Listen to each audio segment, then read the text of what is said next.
কেৱল ঘৰতেই নহয় পথাৰতো চলিল উচ্ছেদ কঠীয়াখিনি তুলিবলৈ নাপালে কৃষকে ইমানেই নষ্ট কৰি থৈ যাব তুলিব পৰা অৱস্থাত নাথাকিব আমি কেতিয়াও ভবা নাছিলো পথাৰখনলৈ চাই সেমেকি উঠিল চকু কৃষকৰ সপোন জেচিবি লগাই নষ্ট কৰি পেলালে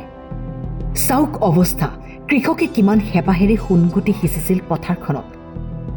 কিন্তু উচ্ছেদ চলাবলৈ আহি অমানৱীয়ভাৱে এফালৰ পৰা শেষ কৰি পেলালে জেচিবিৰে জাননীটো পাইছিলোঁ যদিও আমি সেইখিনি সময়ত ৰুব পৰা নাছিলোঁ আইতা ঢুকোৱাৰ কাৰণে আইতা ঢুকোৱাৰ পাছত সকাম যোৱাৰ পাছত 13-14 দিনৰ পাছত আমাৰ কঠীয়া পৰা হ'ল কঠীয়া পৰাৰ পাছত নটিছখন আহিছে জাননীখন অহাৰ পাছত জাননীখনত এটা কথা উল্লেখ কৰা আছিলে 4 দিনৰ ভিতৰত সময়সীমা দিছিলে কিন্তু আমি সেই সময়সীমাৰ ভিতৰত তুলি শেষ কৰিব নোৱাৰিলোঁ কাৰণ তুলিব হোৱা নাছিল আৰু 4টা দিন বাহিল কালি দিনটোলৈকে উচ্ছেদৰ সময়লৈকে হয় বাহিল তাৰ পাছতে তেতিয়া আমাৰ ৰুব পৰা হোৱা নাছিলে কঠীয়া সেইকাৰণে আমি নুতুলিলোঁ আৰু যিহেতু আমি তুলিনো কি কৰিম কঠীয়াখিনি নষ্টই হ'ব ৰুবলৈ যেতিয়া হোৱা নাছিলে সেইকাৰণে আমাৰ তেনেকৈ থাকিলে কিন্তু পৰহিৰ পৰা আমি তোলা আৰম্ভ কৰিছিলোঁ মা মই বাৰ লগত ৰাতিলৈকে তুলিছিলোঁ আমি দিনৰ ভাগৰ পৰা ৰাতিলৈকে আমি তুলিছিলোঁ তাৰ পাছত আমাৰ তুলি শেষ নহ'লে যিহেতু ইমানখিনি কঠীয়া তুলি হোৱাটো সম্ভৱ নহয় আধাখিনি তোলা হ'ল তাৰ পাছতে কালি আগবেলালৈকে আমি গম পাই আছিলোঁ যে এইখিনি কঠীয়াখিনি নষ্ট নকৰে তাৰ পাছতে নষ্ট নকৰোঁ বুলি কৈ আইগৰাকীৰ চকুত চকুলো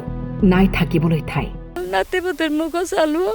ইমান দিন একো নগ'লে এতিয়াকৈ আহি ঘৰখিনি ভাঙি থৈ গ'ল গছ গছলি থৈ গ'ল উপায় নাই আস্তাৰ কিনে বুঢ়া বুঢ়ী হ'ল যেনে তেনে আছোঁ এতিয়া আপোনালোকৰ দয়া ধৰ্মকে কি কয় অকণমান ভেটি দিলে বুঢ়া বুঢ়ী হালচাল থাকিম তাই নাই নোকৰ ঘৰত কাম কৰোঁ আজকা বন্ধু কাম টান মাৰোঁ এই ল'ৰাটো আহিছিলে মেইনটো এটা ভতি যাতে গম পায় তাৰ বিয়া মাকৰ বিয়া নহওঁতে আমি এতিয়া থকা হেমন্ত মামা দয়া কৰি অকণমান ভেটি দিয়ে এক কাঠা মাটি জল দিয়ে আমি বুঢ়া বুঢ়ী হাল আহি এতেই যেনে তেনেকৈ থাকিম আৰু চুপুৰি বনাই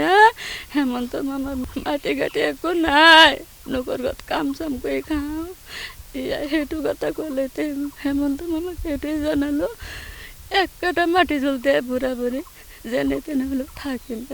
আহি আৰু 218টাকৈ পৰিয়ালৰ অৱস্থা আজি ৰাজপথত দুখ মনৰে ক'লে আমাৰ থাকিবলৈ ঠাই নাই গছৰ তলতেই লৈছোঁ আশ্ৰয় ইফালে ৰ'দ আনফালে বৰষুণ ক'ত যাম আমি দয়া কৰি আমাক অকণমান ঠাই দিয়ক লখিমপুৰৰ পৰা ইঞ্জামামুল হকৰ ৰিপৰ্ট টাইম